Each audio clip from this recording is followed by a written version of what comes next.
नमस्कार साथियों। उत्तर प्रदेश में ग्राम पंचायत का चुनाव होना है। ग्राम पंचायत चुनाव को लेकर आपस में बिगुल बजने लगा है।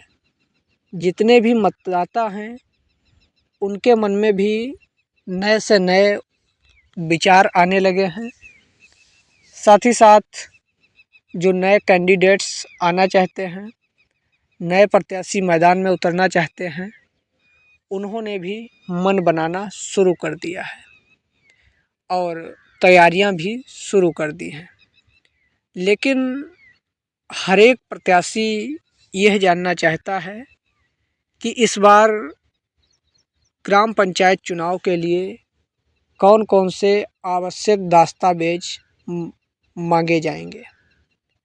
तो आज के इस वीडियो में क्लियरली जानकारी आप सभी को हम बताने वाले हैं कि यदि आपको पंचायत का चुनाव लड़ना है, चाहे बीडीसी का हो, ग्राम प्रधानी का हो, जिला पंचायत सदस्य का हो, ब्लॉक प्रमुख का हो, जिला पंचायत अध्यक्ष का हो, किसी भी प्रकार का चुनाव लड़ना है तो उसके लिए कौन कौन से उपयोगी दस्तावेज लगने वाले हैं।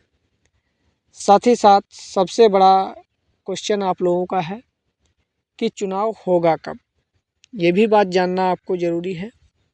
तो आइए बिना किसी देरी के इंटरेस्टिंग वीडियो को शुरू करते हैं।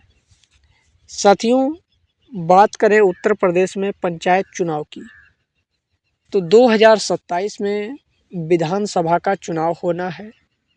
ये तो बात क्लियरली है, स्पष्ट है, सभी लोग जानते हैं कि 2027 में भाई विधानसभा का चुनाव होना है तो होना है। इससे ठीक पहले यूपी में पंचायत के चुनाव होने हैं। लेकिन पंचायत चुनाव होंगे कब? पिछली बार कोविड की वजह से पंचायत चुनाव को लगभग 3 से 4 महीने का समय आगे बढ़ा दिया गया था। कोरोना वायरस महाभयंकर बीमारी चल रही थी, जिसकी वजह से आगे बढ़ा दिया गया था। अप्रैल 2021 में चुनाव हुआ था। पिछली बार चुनाव 4 चरणों में संपन्न हुआ था और इस बार क्या होने वाला है, सेम वही प्रोसेस होगा कि 4 चरणों में चुनाव इस बार भी होगा, लेकिन डेट में बड़ा बदलाव होने वाला है। कब चुनाव होगा? इस बार चुनाव होने की अगर बात करें तो फरवरी या फिर मार्च में चुनाव होगा।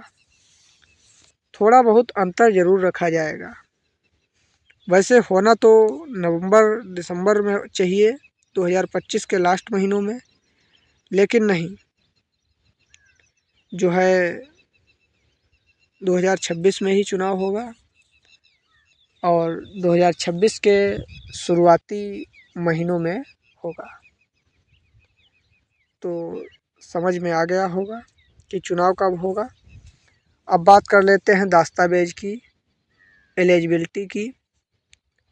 तो देखिए, आपकी न्यूनतम आयु मालूम ही होगा 21 वर्ष होनी चाहिए यदि पंचायत का चुनाव लड़ना है, और आपके पास कास्ट सर्टिफिकेट होना चाहिए, जिसे जात प्रमाण पत्र बोलते हैं। साथ ही साथ आपके पास एजुकेशन क्वालिफ़िकेशन होनी चाहिए, शैक्षिक योग्यता कितनी, मिनिमम हाई स्कूल या फिर इंटरमीडिएट पास शैक्षिक योग्यता होनी चाहिए। और उसके बाद में और भी छोटी छोटी योग्यताएं होती हैं, वो उतना मायने नहीं रखती हैं। बात करें आरक्षण लिस्ट की, तो आपका आरक्षण 2000 जो है 15 वर्ष माना जाएगा।